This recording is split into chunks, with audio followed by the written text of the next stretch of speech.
ফাঁকা বাড়ির সুযোগ বুঝে প্রায় 10 ভরি সোনার গহনা সহ নগদ টাকা নিয়ে চম্পট দিল দুষ্কৃতীরা। এই ঘটনায় এলাকায় চাঞ্চল্য ছড়িয়েছে। ঘটনাটি ঘটেছে উত্তর দিনাজপুর জেলার চোপড়া থানার কালাগোছ এলাকায়। পরিবার সূত্রে জানা যায়, কালাগোছ এলাকার বাসিন্দা বিষ্ণুপদ সিংহ গত 3রা মার্চ সপরিবারে বাইরে ঘুরতে গিয়েছিলেন। রবিবার সন্ধ্যায় বাড়ি ফিরে ঘরের দরজা খুলতেই চক্ষু চড়ক গাছ। তারা দেখতে পান বাড়ির আলমারি ভেঙে প্রায় 10 ভরি সোনার গহনা ও নগদ টাকা নিয়ে চম্পট দেয় দুষ্কৃতীরা বলে অভিযোগ।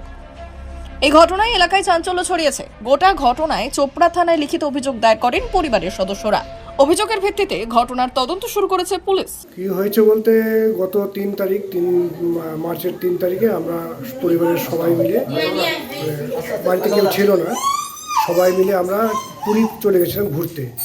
তো আজকেই আমরা ফিরেছি, মোটামুটি 8টার দিকে আমরা আসলাম গাড়ি থেকে নামতেই ছেলের কাছে চাবি ছিল। ছেলে গেট টেট খুলে দেখে যে সবগুলো ঘরের দরজা খোলা। তো তখনই বুঝে যায় যে দরজা যেহেতু বন্ধ ছিল, দরজা খোলা আছে, তার মানে কিছু একটা হয়েছে।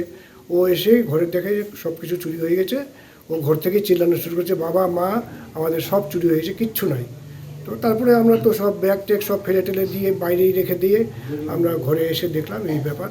সব ঘরের 4টা রুমের 4টা আলমারি সব ভাঙা। আনুমানিক কত টাকার ক্ষয়ক্ষতি হয়েছে আপনার খোয়া গেছে? কারণ টাকা তো এমনি ক্যাশ গেছে, মোটামুটি 20,000 টাকা ক্যাশ আমার মিসেসের কাছে ছিল, আমার কাছে ছিল না ক্যাশ।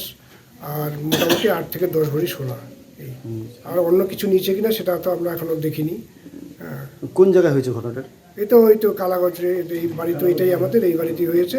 কালাগঞ্জ মাছ বাজার থেকে পূর্ব দিকে যে রাস্তাটা আসলো। থানায় লিখিত অভিযোগ করেছেন? থানায় লিখিত অভিযোগ করে এইমাত্র এলাম। ব্যুরো রিপোর্ট, উত্তরের প্রহরী।